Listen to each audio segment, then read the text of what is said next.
Welcome back to the channel. I'm Tim, the navigator. This is Daisy, the muscles behind the enterprise. And this is Finley, the official food taster, I guess, when we're on the road. But together we're hauling paws. Today we're going to be talking about what I have inside what I call my immediate emergency bag.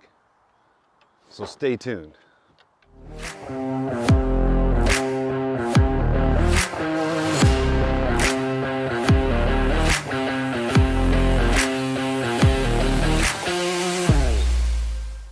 So I put together a few things into an easy to grab bag that I thought I might need at a moment's notice if I had a problem on the road. It's not a whole lot of tools in here, just some things that I might need at my immediate grasp without having to get out and get into these toolboxes. I have two of these toolboxes back here. Eventually it's going to be a different setup, but right now I've just got so much stuff. This is the way that I carry it. I carry, and I said this in another video, I carry more tools than the average person because I'm more mechanically comfortable than the average person. My background is auto mechanics, and I taught it for 20 years, and I worked in dealerships and all that. So I carry lots of tools. This toolbox and the one just like it next to it over here are packed full right to the top with tools. Now in this toolbox, I do have another thing that I consider something that everyone should carry, and that's a set of jumper cables. It's right on the top of this box, so I can open it up and I can access jumper cables right away, but they're right on the top. But all the rest of the tools are just kind of stacked in there, and I'll have to dig through if I actually run into a problem on the road. But this bag is something that I think that everybody should have and know how to use the things that are in there. So let's go through it, and then we'll talk about them. If you've got a different idea or something you think that should be in this bag, then leave a comment down below, and I'll add it to the bag if it's something that I think that, yeah, everybody should have that. Now, what's not in this bag are things like gloves and paper towels and things like that. I have those in my door of my driver's door. I have my hitch up gloves, and I have some field gloves and things like that. That's all in my driver's door for easy access. So I don't count those in this bag, but you should have those too. So when we open it up, the first thing that's right in the top is an emergency vest. If you have a breakdown on the side of the road, you're going to want to put a vest on, be visible, don't get run over. That's kind of an important thing. You want to be able to fix your problem or figure out what your problem is, and then get back in your vehicle without some idiot running you over. And you know how the idiots are on the road. The next thing I have in there is just a simple fuse kit. This one's got mini fuses, it's got the medium fuses, the standard fuses, and it's got some maxi fuses in it. It also has a fuse puller and a fuse tester. You get this whole set at like Harbor Freight. I forget how much it was, but it's got a whole bunch of fuses in there. You just never know when you're going to blow a fuse, lose your trailer lights, lose the trailer brake. Finley, if you knock that camera over, I'm going to whoop you up. Sorry. But fuses are something that you should have at a moment's notice.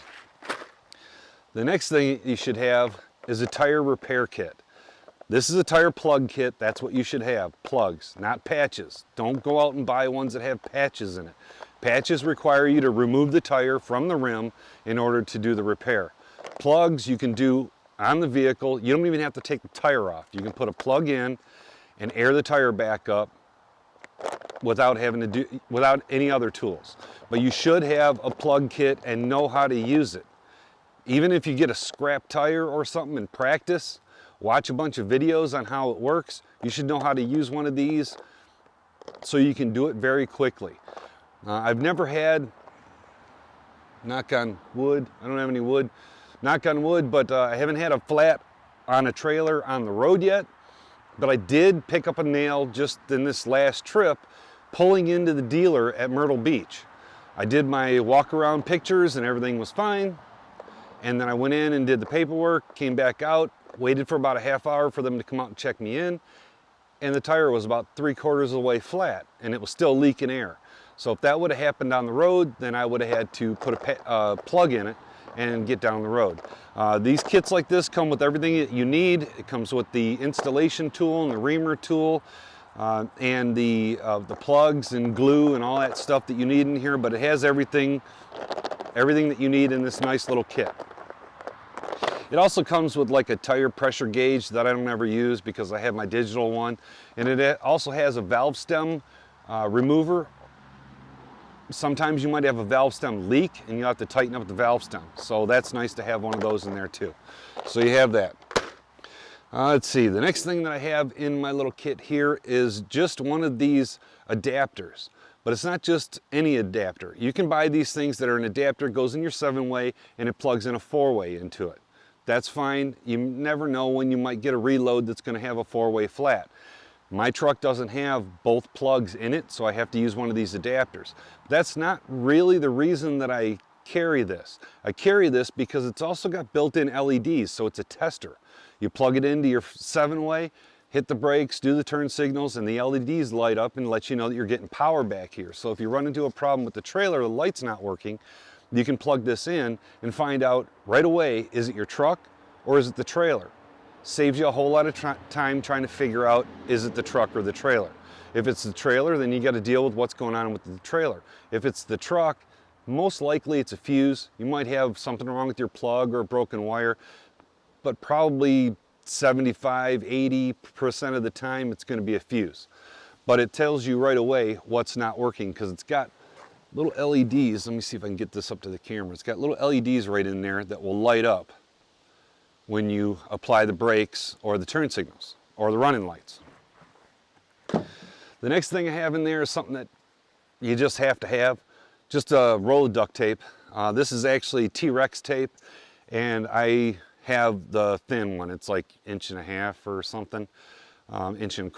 But I just have a thin roll of duct tape for emergency repairs, wrap around a hose. Maybe something's dangling from the camper and you can run some duct tape around it and wrap it up that way. Or you have something on your truck that's dangling, you need to get it up, you can wrap some duct tape around it. So a small roll, it's compact, doesn't take up as much room as those giant, 3-inch wide duct tape things, and it sticks like crazy. This T-Rex stuff really is sticky. Let's see, I'm gonna get this out of the way because I'll talk about this in a second. The other thing I have in there is just your basic. I have a Phillips and a flat, just one of each. I also have an assortment of different pliers. So inside here I have a small channel lock, I have a small pair of pliers, and then I have a small, I guess it's normal size, pair of needle nose that has the wire cutters in there. You never know when you're going to need these, but these are, you get adjustable pliers here, and these ones adjust for lots of different sizes. So if you need to grab something underneath the hood or whatever, you have these in that little kit, and you don't have to dig through this to find these.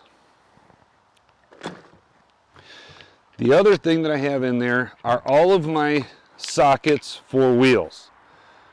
So this one here is for my truck, so I know it fits my truck.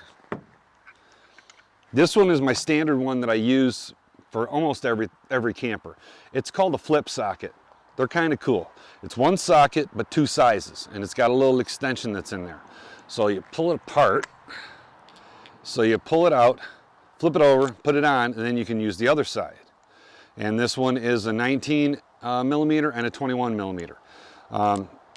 That's most sizes on campers.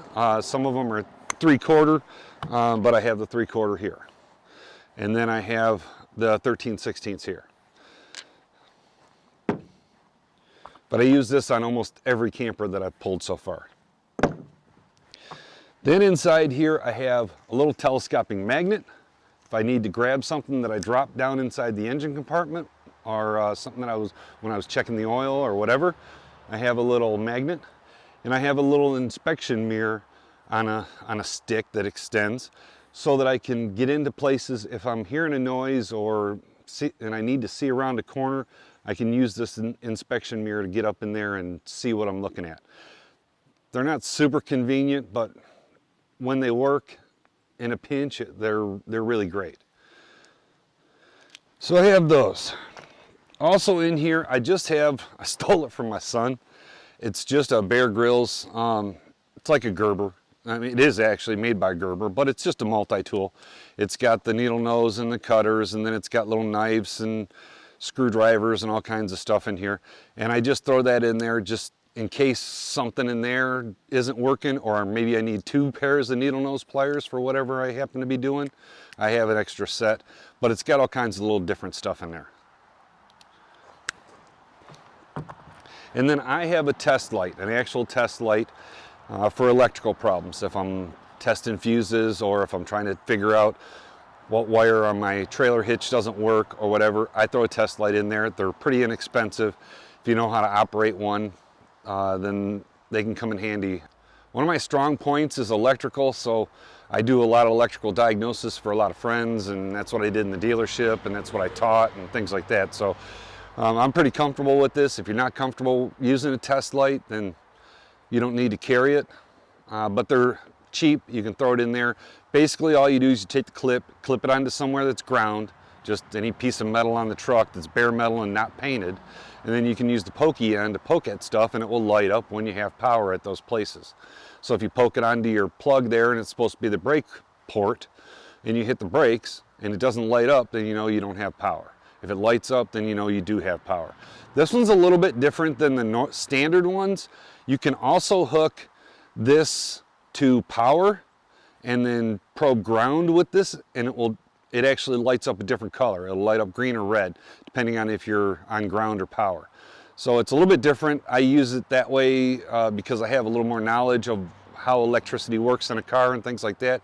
But a standard test light that just has a regular bulb in it that lights up when you touch hot is good enough. This would be a good time for a fuse lesson. You probably already know this, but some people might not. I'm going to use a maxi fuse to demonstrate this, but any of the fuses, the small ones or the medium ones or the maxi fuses, will work the same way. You can pull these out and hold them up to the light and test and see the little burnt part in there. But you can also test these in the vehicle when there's power going through it or trying to go through it. If it's blown, then the power won't go through it. It'll just go on one side. But you turn the circuit on, the affected circuit, and you take your test light, hook your little clippy thing to ground, and then you take your test light, and on all the fuses there are 2 little prongs up there. You'll see those on the minis and on the regulars and on these maxis. And you take your test light and touch one of them and it will light up, and then you touch the other one and it should light up. That means that the fuse is good. If you touch one and it lights up and you touch the other and it doesn't light up, that fuse is blown. The power is not going through this little S-shaped piece in there and getting to the other side. And that's true with any fuse. You will never find a fuse that will light up on one side and not light up on the other side and it be good. Now you will find fuses that you touch one side and you touch the other side and it doesn't light up on either side. That doesn't do you any good. That just means that there's no power going through that fuse, that circuit for that fuse at that time. So if you turn on whatever that circuit is, then you will have power on this side and power on that side. Just remember, power on one side, no power on the other side, bad fuse. They have to match. So power, power, power, no power. Pretty simple. Okay, so the one tool that I have in here that I said I was going to leave for last is this tool here. Little metal thing, sticks into here, and then it screws in to a little piece down there, and it looks like a stethoscope, except for that's going to probe you. But it is a stethoscope. It's called a mechanic stethoscope. You use it just like a regular stethoscope, upside down. And now I go and I touch this onto things that I think might be making a noise.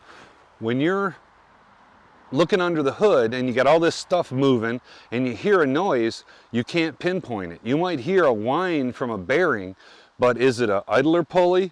Is it the alternator? Is it your power steering pump? Is it a water pump? what's the actual noise, where's the actual noise coming from? So you take this, stick this in your ear, and you take this and you go down and you probe the pulleys and the alternator and things like that. Got to warn you on some things, so hang on. I'm going to take you to the front of the truck and kind of point out a few things to watch out for when you're using one of these. These are awesome, but they can also lead to some problems with your hearing. It's really loud if you do the wrong thing with them. And then obviously if you get this thing stuck in something moving, then it's attached to your ears, so it's gonna want to tear your ears off. So you got to be careful with that too. But I'm going to show you how to use it here in a second. Hold on. Okay, so now we're here at the engine, and when you're probing this, let's say I want to find out if this alternator is making noise. The bearings in it are making noise. You don't want to go on the front of that shaft of that alternator because that's turning. You don't want to touch this to something that's moving because then it's just going to scratch on here and it's going to be really loud in your ear. What you want to do is you want to go behind the pulley and touch the housing right above where one of the bearings would be. There's also a bearing in the back, and you can go back there and test that bearing. But you just want to touch the housing. It's going to help you pinpoint it. When you touch this housing, you're going to hear only the noise from that alternator. You'll have some other ambient stuff that's going on, but it won't be as loud. So if there's a bearing bad in that alternator, it will be really loud in your ear. If it's not the bearing in the alternator, then it won't be as loud in your ear. So then you can come over to your idler pulley here and test it. Don't test the pulley because the pulley's moving. You can test the bolt right on the front of the pulley because that's not turning. So you can touch the bolt and it will get really loud in your ear if that's where your problem is. If that pulley's bad, the bearing is bad in that pulley, it's going to be really, really loud. Or you can go behind it and touch where it mounts and it will be really loud there. You can do the same thing with touching your power steering pump, or you can go over and touch your air conditioning, and you'll find the noise there and you'll find which one is being super duper loud. So these work great. I love having them. It cuts down on trying to figure out, is it the alternator noise? Is it a pulley noise? And on this one, I've got I've got 3 pulleys, 2 idlers, and a tensioner. So I've got 3 regular pulleys plus the AC plus the alternator and the power steering pump, and then the crankshaft pulley and the water pump. So you can go behind the water pump and touch the water pump housing, and it gives you a long stick that you can reach down in there without getting into things that are moving. But you need to be careful to not get this hitting a fan. If the fan hits it, and it's happened to me, it'll be like bam, bam, bam, bam, bam in your ear, and it's really loud and really annoying. So just be careful with this when you're using it. But these are cheap. They're like, I don't know, 10 bucks at the regular auto parts store. They're really inexpensive. They last for a long time. And eventually this rubber wears out. It starts cracking or dries up or whatever. But I've had this one for a long time. It works fine. And it works great for finding noises. You can also put it on your turbos, so if you think that you've got a turbo bearing noise, you can go there. I've used it for diagnosing rod knocks and piston slap and transmission problems, transfer case problems, bearings in rear ends, the pinion bearing and things. So that's my immediate emergency kit. Just things that I want to have at a moment's notice, fingertip length. I carry this in this small bag, and it's slid right underneath my bed. It's right next to my flashlights. I have a big area light, a spotlight, and I have my torque wrench there and things like that. So it's all right contained and easy to get to. It's in front of I put my printer behind it and things like that. So I've got a fair amount of storage underneath my bed, but this is it. Not a whole lot to it. So if you learned something new or thought, hey, this might be a good idea to get a little kit together that has just a few small things, then like the video, maybe subscribe to the channel, and if you got questions about it, then make a comment. And as always, Have safe travels, and I hope to see you on the road.